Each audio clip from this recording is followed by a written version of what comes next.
Okay, well, thank you so much for being here for the Gladstone Library Blue Ribbon Committee, the kickoff meeting. I greatly appreciate everyone being here today. I know you all have valuable time to be doing other things, but again, thank you for taking time to meet with us over the next couple of months to really help make some decisions around the Gladstone Library, the former library there.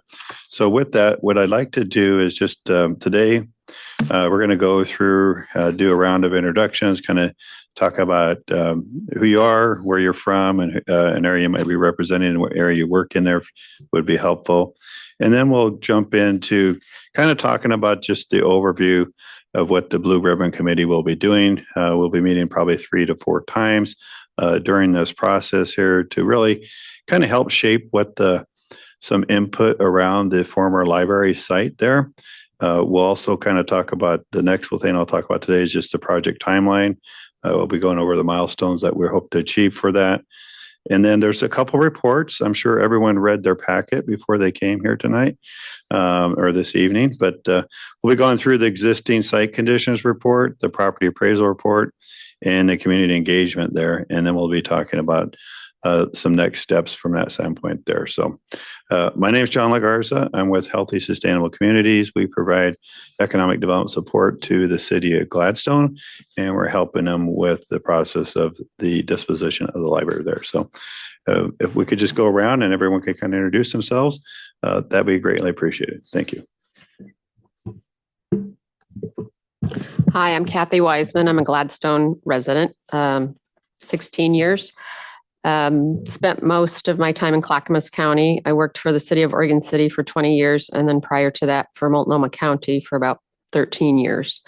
So I've worked with the city of Oregon City as a manager for their parks department, and worked very closely with one of our previous city managers in economic development.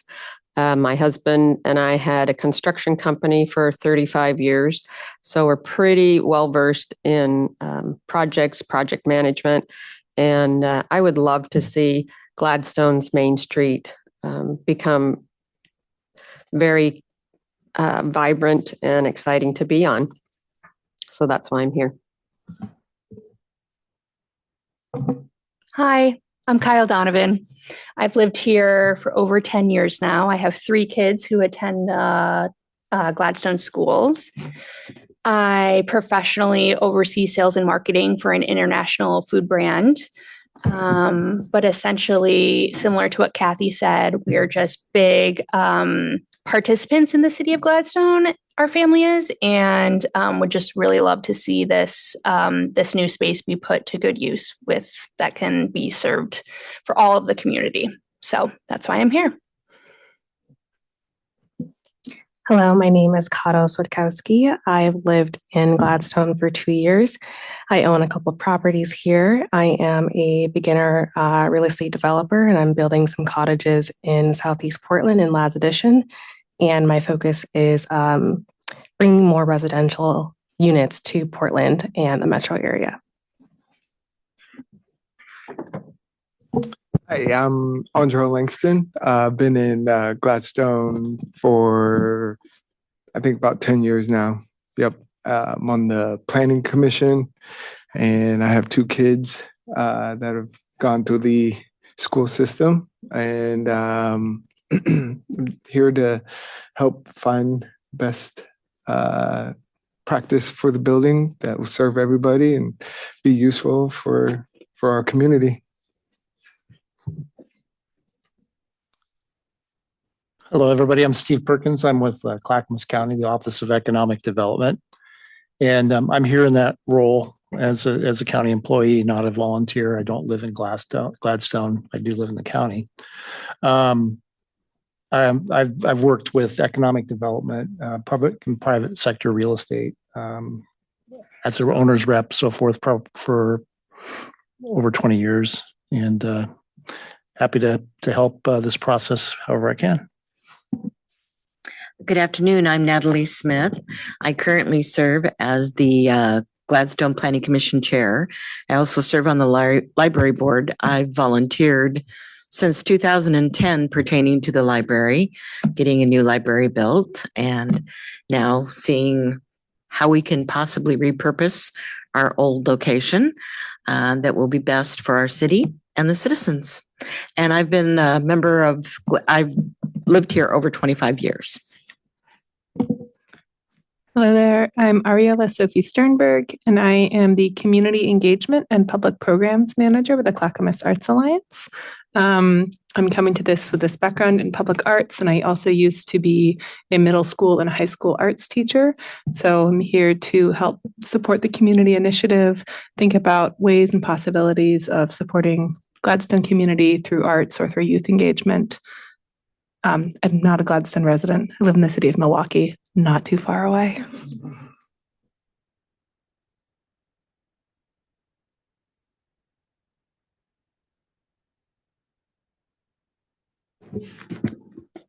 Councilor Labonte, would you like to introduce yourself?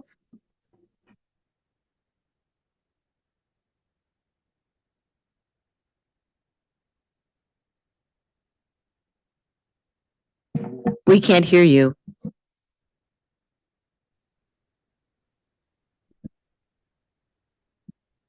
Anybody? Oh, bummer. Now we can hear you. Okay, I apologize. I had to take to travel, so I'd much rather be there in person. But I'm Andrew Labonte. I'm city councilor here in Gladstone, and I'm with the school board member. I've got a background in over 20 years in education, ran some small businesses. I know many of you in this committee. I'm really excited about kind of seeing where this goes and how this process unfolds. And again, I apologize for not being there in person. Thank you.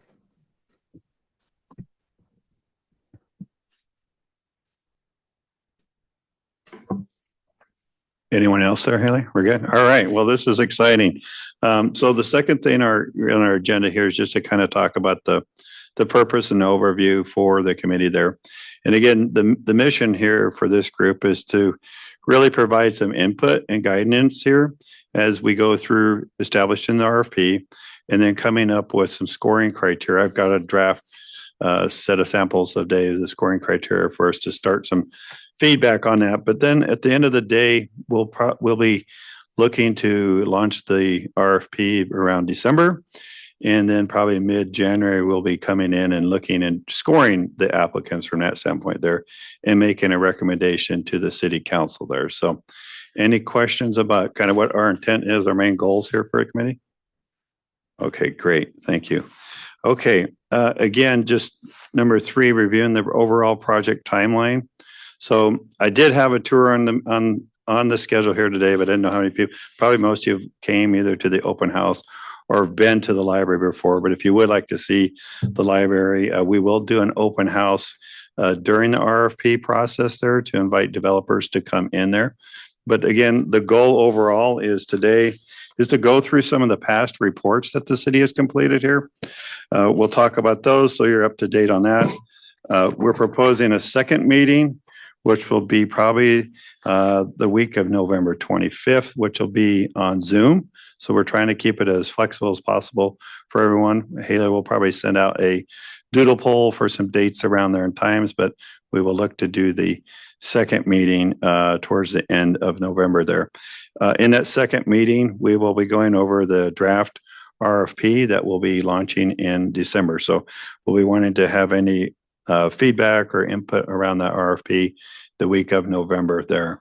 In December, we'll be launching it probably around the beginning of December 10th and looking to leave that up on site for at least a large time of probably 1 month or more there. Closing it somewhere probably around January 15th or after that. And then we will also have a open house pre-bid walkthrough for developers or owners or people that want to buy the property or look at the property in December there for them at that time there. We'll convene again back in January here and probably do either a hybrid or in person, probably around the week of January 20th. We'll be reviewing the proposals, having discussions around the proposals and going through your scoring criteria. From that meeting, I'll ask probably a couple of you or all of you to come and attend probably the February council meeting to provide input to the council and your recommendation for the property's position to move forward with a developer or purchaser at that time. So I know it's a lot of information, but any questions on that from that standpoint? Okay, great. All right. Well, we'll get into the first thing, which is the existing site conditions report. That was the report by PBS. Did everyone get a chance to read that today? Because there's a test before you can go today. Any questions on it from that standpoint there? So normally when, the city has an asset or a county or public agency, you go in and you do kind of a site assessment of like, what's the conditions of the property here. In this report here, PBS, this was commissioned at the beginning of February.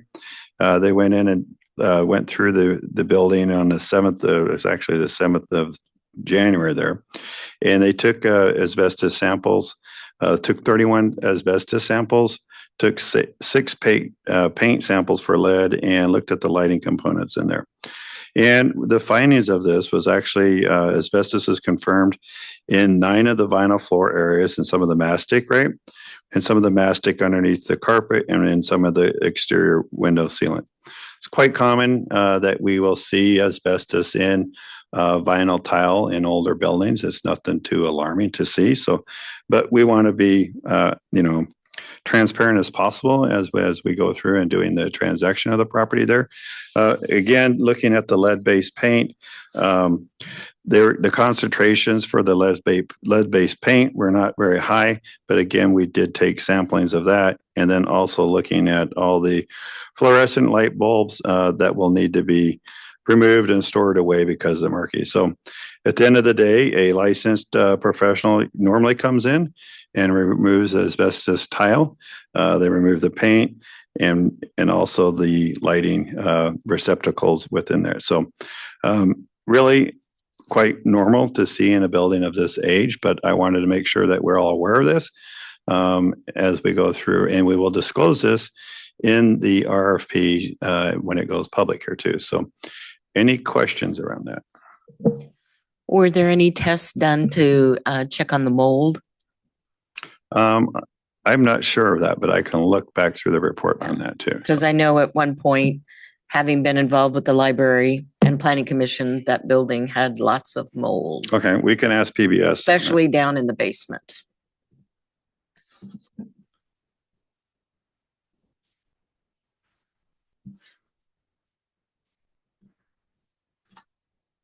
Thank you. Any other questions around the environmental? All right. So it was only tested for asbestos. Asbestos, lead, and for the PCBs in the I will look to see if the PBS, if they did reference mold in there. It's quite a lengthy report there. So, and I can also ask them too. So, okay. So thank you very much. You're welcome.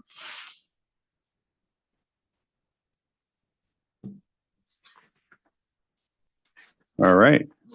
Moving on. The second thing was a property appraisal. So again, when we're looking to dispose of a property, we want to have, going into negotiations, have an understanding of what the appraisal evaluation is for the property there. Included in your packet, again, is an appraisal done by Appraisal Consulting Group, Devin Henry, certified appraisal here in the state. It was done on July 24th, 2025. Just to give you some of the overviews, the building is about 4,600 square feet. The site area is around about 9,000 square feet. It's zone C2. It's in a fair condition, 7 parking spaces. And from that standpoint, looking at going through the appraisal report there, the sale comparison was $715,000 and the income buy was around $710,000. So the final recommendation in the report is the asset is worth $715,000 as is fee simple estate there. So any questions on the appraisal report for that? The value conclusion in the book says $720,000. did it say 720? Yes. I'm glad someone's double checked that. Thank you. We will also include the appraisal in the RFP that goes out from that standpoint there too. So that helps. So anyone looking at purchasing understands we have a starting point of what we feel the property is valued at from that standpoint there. So.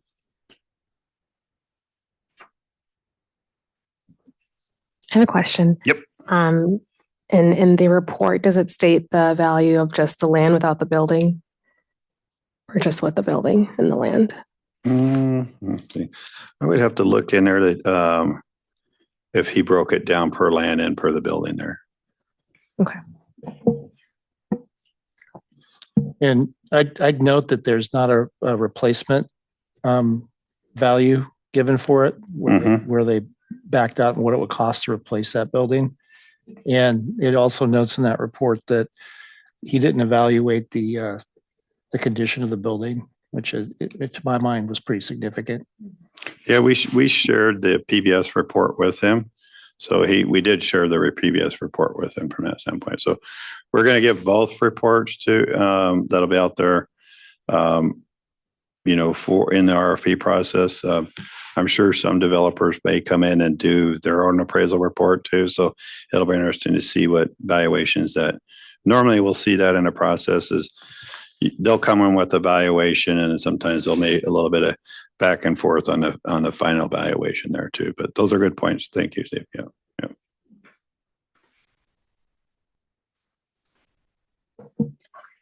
I just noticed, and it doesn't show me a page number, under identification of assignment. In fact, my colleague pointed it out, shows the land valued at 177,423. Okay, 177. What was that again? 177,423. And that's on page 5, identification of assignment. Oh, you're right. There's the page number. Perfect. Teamwork. Thank you. Exactly.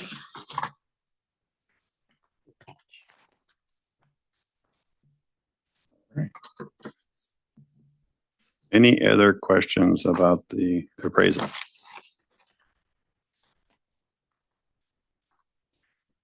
Okay. Moving on, the community engagement. So there was a tremendous amount of work that was done during this process. As you probably all know, the city posted a survey on its website. We posted surveys and outreach to the business community along McLaughlin, along Main Street. And also we attended several of the park music events and handed out flyers to gather additional information there. So in all, we had over 150 responses, both quantitative and qualitative, which was really great to be able to gather input from there.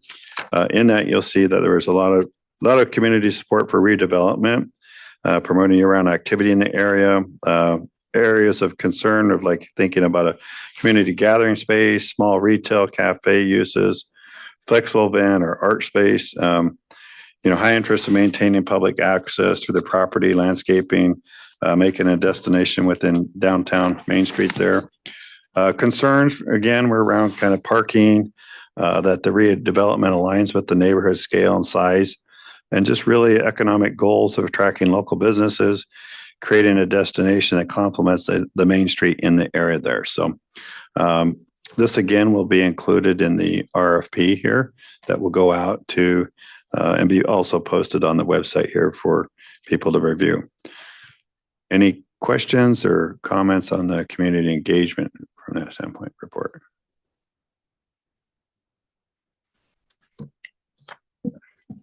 And maybe I should have done this homework before the meeting, so I apologize. But is it like a given that the city wants to dispose of this property? They're not able to carry it any longer? That is the main goal, is to dispose of the property. Yeah, is to dispose of the property. Yeah.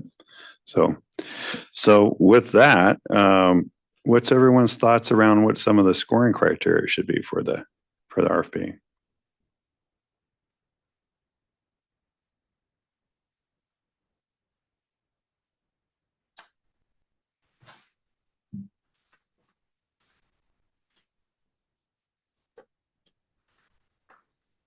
That was your homework assignment. Okay. Yeah. I put together kind of a draft, just kind of a starting, and this is just a draft, so we can talk through it, but this is helpful just to think about some of the.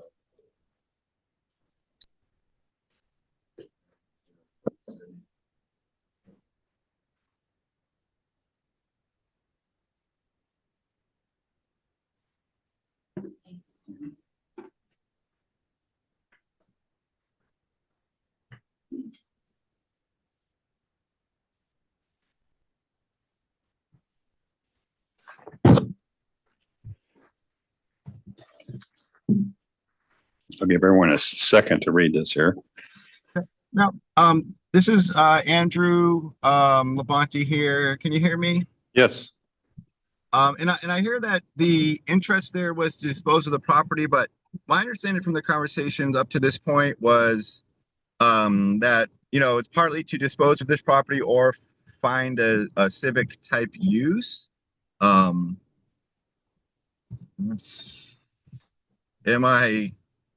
I thought that's kind of the premise we were going into with this, with the understanding that it may be sold. But I thought that a lease of sorts was on the table also. I think that a lease would definitely be a consideration. Do we want to value that? That could be a scoring criteria to think about or something to talk about too as we go through here too. Yeah. But I think the public and the meetings that we had with the public, that was kind of a big part of the conversation, where it wasn't a full in, we're going to sell it. It was like, what will we do with this property? So I think it's just fair to mention that. Okay. Yeah, we can definitely in the RFP, Councilor Lamonte, mention that we'll consider a lease and look at what those terms would be from that standpoint. And yes, we can look at that. And again, I'm not like saying one side or the other. I just want to make sure that the full kind of stories out there that I think people are expecting.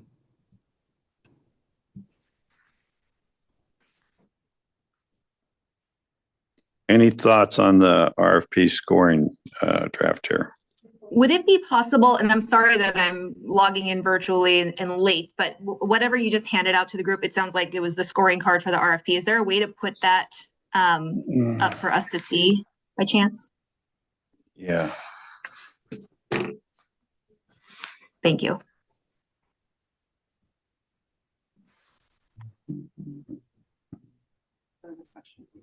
Yep. If someone comes in with a higher price, isn't that something that you have to consider if the city is selling the property? Higher price for the purchase. Yeah, I would think you'd want to score that. Yes, absolutely. Yeah, it's a big. It's a great point to talk about there. Maybe they get bonus points or something there. Let's see here.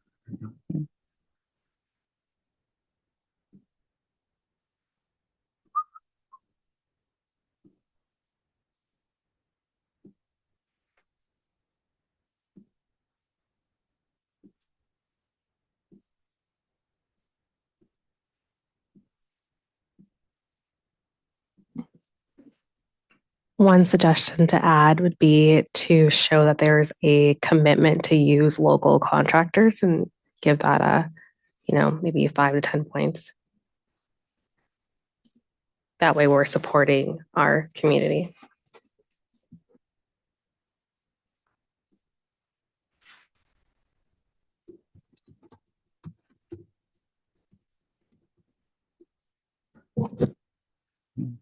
Something that I had given some thought to was developing a partnership with whatever developer, and or if there's a need, like whether it was for a chamber of commerce or some sort of youth program that would benefit our young people, as well as, see what I'm saying? If there was giving it a score, if it was developed through a partnership.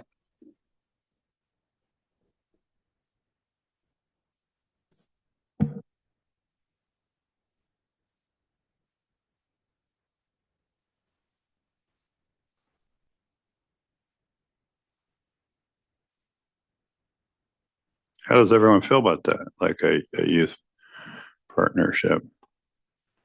Would you want to put that under number 3 or have that a separate category? And I guess I should have explained a little bit further, something that would, I'm not quite sure how to put it into words, where there could be, whether it be art-based, whether it's, programming video games or painting or some sort of art that they could give back to the community as well as learning a skill partnership. That's what I'd love to see, but. Yeah, I agree. I guess that would probably fall under number 3 if we could add language in there. Okay. Just a question. That's highly dependent on what the use of the building will be, right? So if we add that as a scorecard and someone's developing something that doesn't fit cultural art spaces, and then they don't get points for that, it's a little bit unclear if it's dependent on a specific use of the property.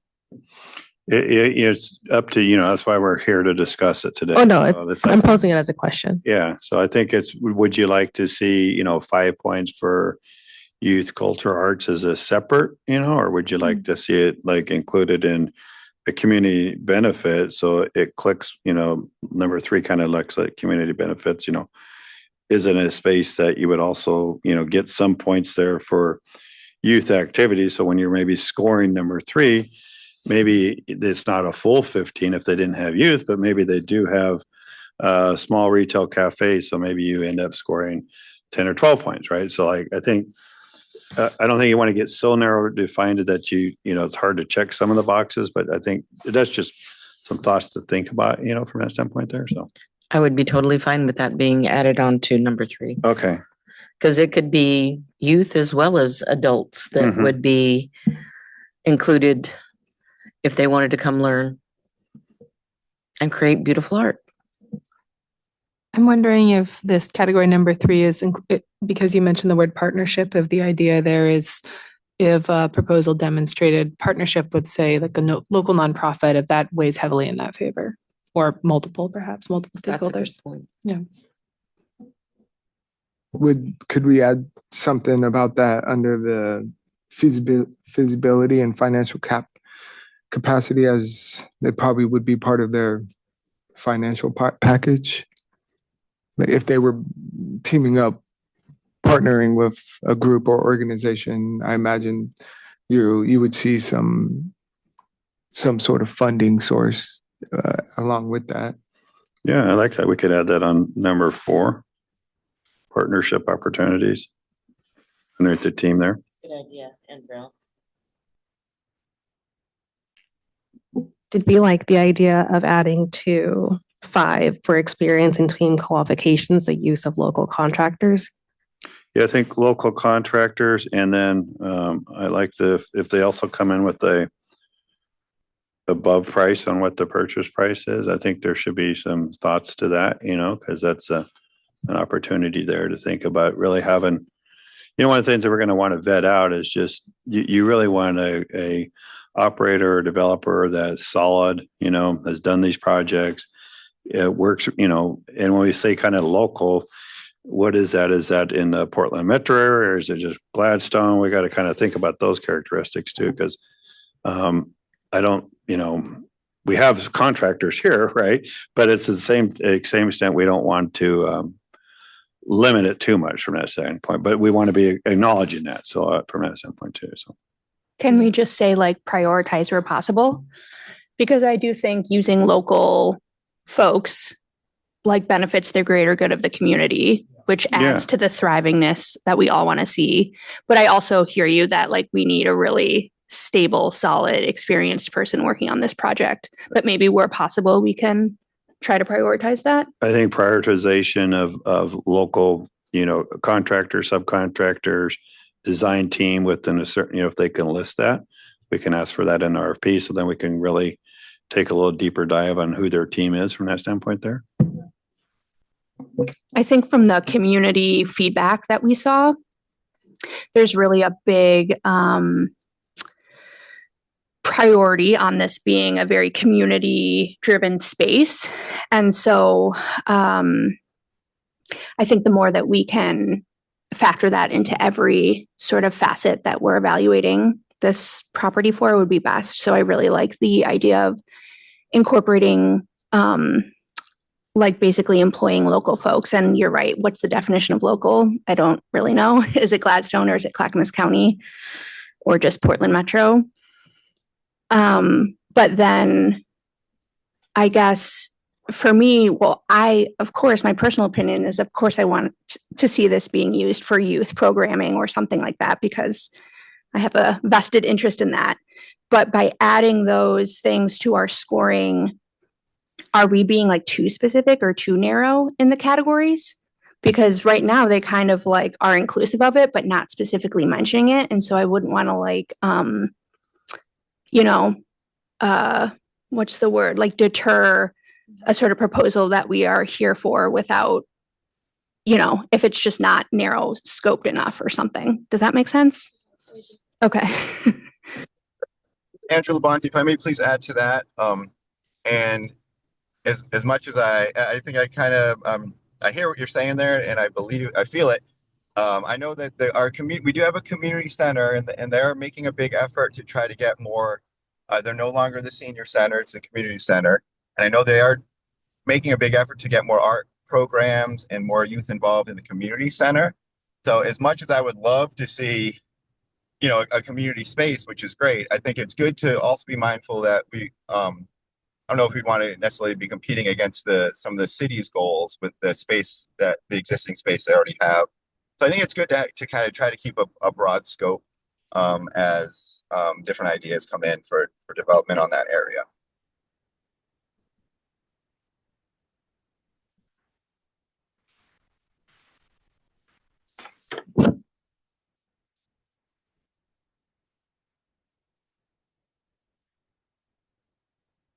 So is the idea with this criteria, are we deciding on this today, or is this something that we all sort of think about, chat about today, go digest, and then come back and make a decision? Or what's the exact process for securing That this? would be great. I wanted to get some stimulation here, discussion around it. Oh, yeah, good. So I think if we could put like could email Haley by next Friday, and then we will use that to incorporate into the draft. And again, when we meet on November, at the end of November, we'll have a draft RFP with the scoring criteria. But what I wanted to do is just, look at like what are some of the areas we can start looking in these buckets here, get your feedback.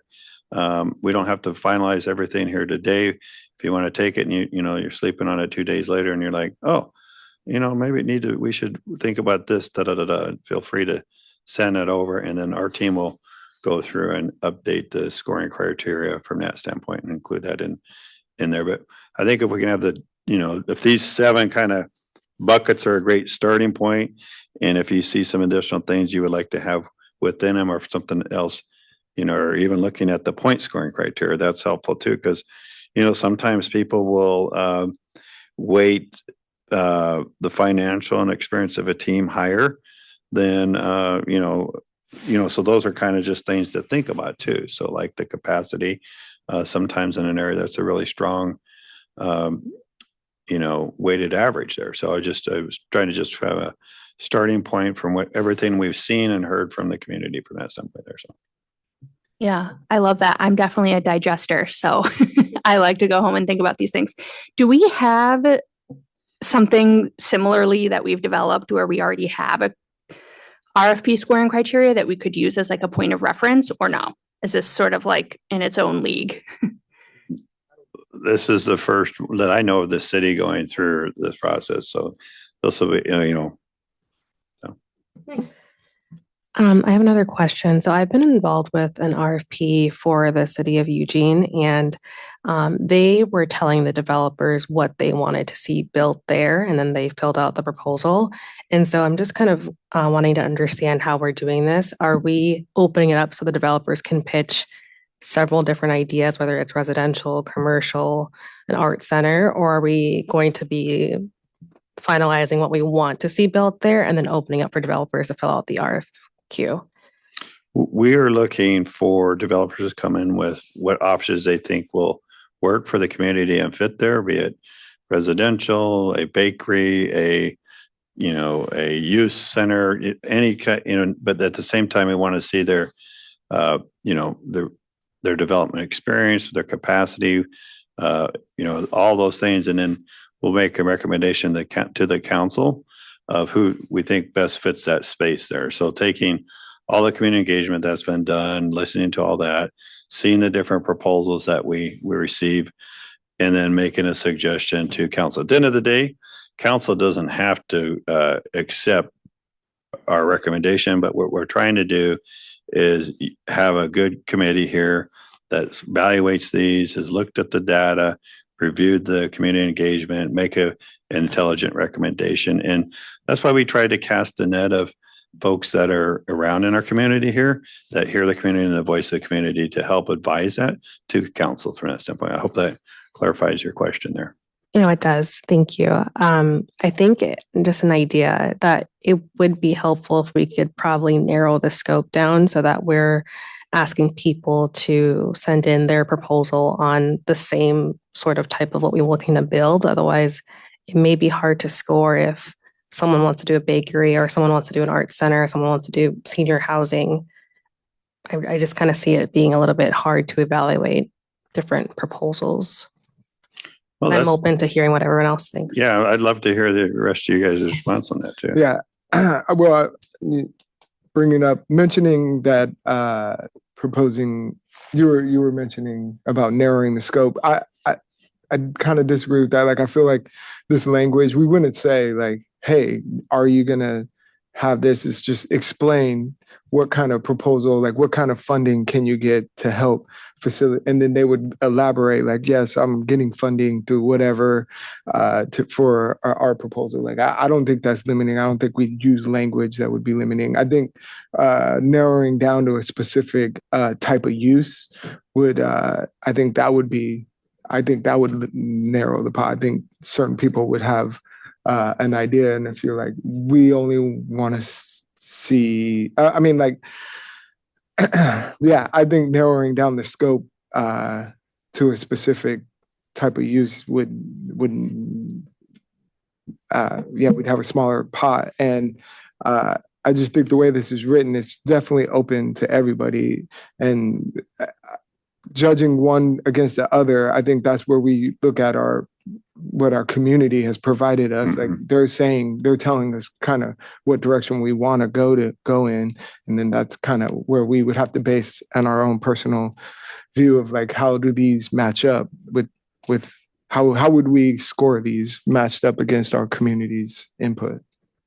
That's how I'm interpreting. I think I like that. And that really aligns what we've been hearing with, the community from that standpoint. When we had the open house and people coming in, I mean, there was a lot of folks that have, gone to the library, lived at the library. It can be a great anchor for Main Street, for us starting Main Street. So I think that's the value that, you're all very well connected to this area, right? So I think when that comes in, you're going to have like, been here 10 years, 20 years, these people and all that, this is going to be a good operator. And that's what really, I think, can make this a catalytic start for that corner of Main Street, and then still connect with the library and the community and all that, right? So, and the fact that it's zoned C2, that lists the criteria as to what can be built there. So I don't think we need to worry about that too much as to the size, the type of building, whatever. It's all spelled out in the code. What is it? What's C2? Commercial. But there's more to it, and I'd have to open up my we'll be putting that in the RFP, the zoning there. There's other nuances. Yeah, I'm sorry. If you go to our city website and you go to the codes, you can see where it lists, whether, it's commercial building, residential, whatever. Haley, you're so great. Thank you. Look at Haley. She's looking it up right now. There you go. Thank you. Perfect. Do we plan to give everyone the survey results that we took from the community asking for their input? Is that the plan then to the developers that are pitching? Townhouse, cottage clusters. I don't think that would work. Can you say that again, please? But The survey that they sent out for what I want to buy the it. community wants to see, Mhm. are we sending that out to developers? Is I that? think it sounded like that was going to be part. Yeah, of we're going to include the community engagement report in the appendix. So we can also we also have that online up there on the website. So if Okay. they want to go in and review that too, so that'll help them too from that standpoint there too. Okay. Thank you, Haley. This is Andrew Labonte here, and I don't have the paper that you're looking at in front of you, but my question, I know that the city has a big push for like mixed use residential and commercial. Is that weighed in a particular way in kind of how we're going to be measuring this? Is there a desire for that type of thing where it's mixed residential and commercial? I just want to kind of throw that into the mix. And if I'm missing something from the form you have, I apologize. Yeah. Andrew, looking at this, I wouldn't necessarily say that it's like weighing that specifically, but if you're putting together a proposal with a space that has retail on the bottom and housing on the top, it's, asking you to demonstrate your vision on how you see that happening. So it would be based on the person presenting their proposal to illustrate, exactly how they see how they're going to utilize a commercial space with potential residential, maybe 2 floors residential above commercial space. When you have to look at the site of this property is not very big. No, Yeah. Only 7 parking spots. correct. It's my understanding those parking spots can be built on. Say that again. Is it my understanding that the footprint of the building can be bigger where those parking spots can be built on, seeing as the parking requirements have been reduced to not? Again, yeah. I mean, yeah. And again, it would be up to them to demonstrate that vision of what they're trying to accomplish. And Andrew, also we put in there, proven track record for similar adaptive reuse or small scale mixed use. So that is a ranking that we did have as number 5, as the planning commissioner Langston talked about that too. So I think we have a pretty good general coverage, for a starting point here. And Haley, we can send this to Councilor Labonte too. We can send this to you so you can take a look at it, Councilor Labonte too. I appreciate that. Thank you.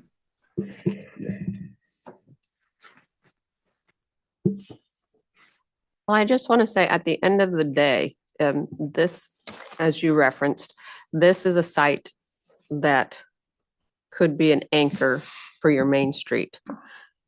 Bringing services Oregon City is a classic example. 20 years ago, it was a horrible main street with ratty bars, people beating each other up. It was awful.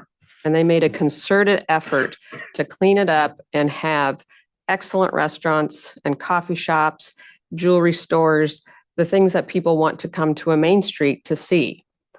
Now they're bringing homeless services in, and the community is going to have a very difficult time with businesses. Their courthouses left, restaurants are struggling to stay in business.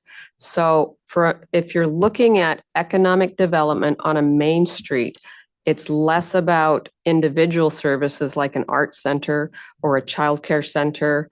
It's more about an anchor site of retail that then if you have Gladstone's pub on one end and another anchor site, then that infill becomes important. That's where smaller businesses come in. So if you're really looking at a main street revitalization, that's something to strongly consider, because your services, like someone stated, you've got a community center here that can be utilized for anything. It's 4 walls and a roof. It can be used for youth centers, art centers, job redevelopment, training sites. It can be used for anything. So if you have services that you're really interested in and dedicated to, use your community center. It's already there. On Webster, there's a childcare center that Clackamas Community Children's Services, I believe, has purchased. That's where you want your kids going, because they drop off and pick up. They don't stay on Main Street. So it's really, what is our vision for Main Street? Because this is a unique opportunity. And I think we need to be really thoughtful about what is our purpose for Main Street? Do you want another dental office? I don't. I don't need another dental office. I want stuff that keeps me there. I want to shop there. I want to go and eat there. I want to gather with my friends there. Main Street isn't doing that for me. I go other places.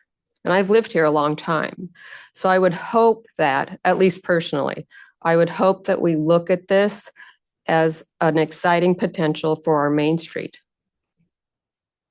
That's my 2 cents, or 28 cents.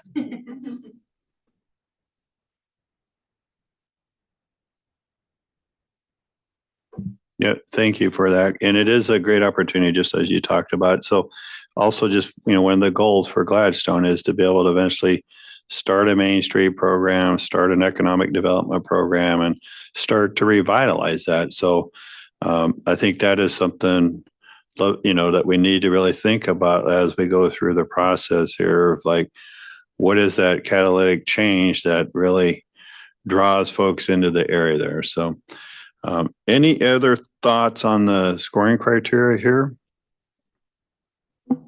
Not so much on the scoring criteria, and I hope that I'm not being redundant, but I do think that it would be valuable to Kathy's point of, we know best of what can fit in this specific area. And I think it would still be helpful to still have more of a guideline, to have an idea of what we want to see there. People that are from Gladstone that walk there every single day, that use our services. We will know best more than a developer that's coming from, Salem, perhaps, and maybe they just want to pitch a cultural arts center. Maybe we don't need that. So I think it would be helpful still. And again, other RFPs that I've been a part of, the city tells you, we want to see this, and the developers are the ones that are pitching how it can be built, the parking, the design, all of that, the architect. But I think it's going to be a unique scenario. And the first one I'd be a part of, if you're just leaving it open to any developer to create their vision of what they are going to bring to your city. So, I just wanted to speak to the cultural element a little, and I'm aware that I'm not aware of the just demographic constituency of the city of Gladstone in particular, but I have some level of awareness for Clackamas County as a whole. And I think it might be worth thinking about sort of cultural representation of some sort, or an acknowledgement of, cultural inclusion, if that's something that we're interested in as a part of this. I don't know what category that would fall under. Maybe community benefit, maybe alignment with community goals.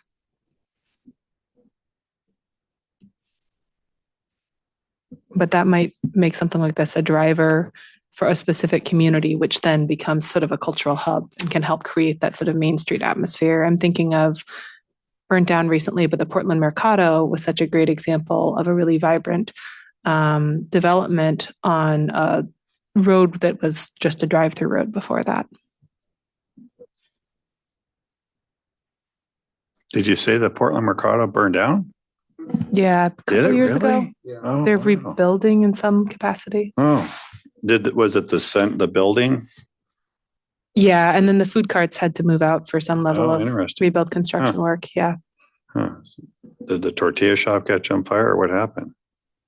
I don't know the details of the fire. Oh. Yeah, it's interesting. Huh. Okay. All right. Well, I greatly appreciate. Any other last comments before we adjourn here? So just to be clear, we should send over our RFP ideas to Haley by next Friday. Is that what I'm seeing? Scoring criteria. Scoring Any criteria. suggestions Yes. on the scoring criteria? Yeah. Thank you so much. And you're going to be sending out all of the community feedback that came in during the open houses. Is that right? This is all on the agenda packet here. And then we'll be doing a draft RFP with the new scoring criteria that will be going out for the November meeting for that time frame there. Perfect. Thank you.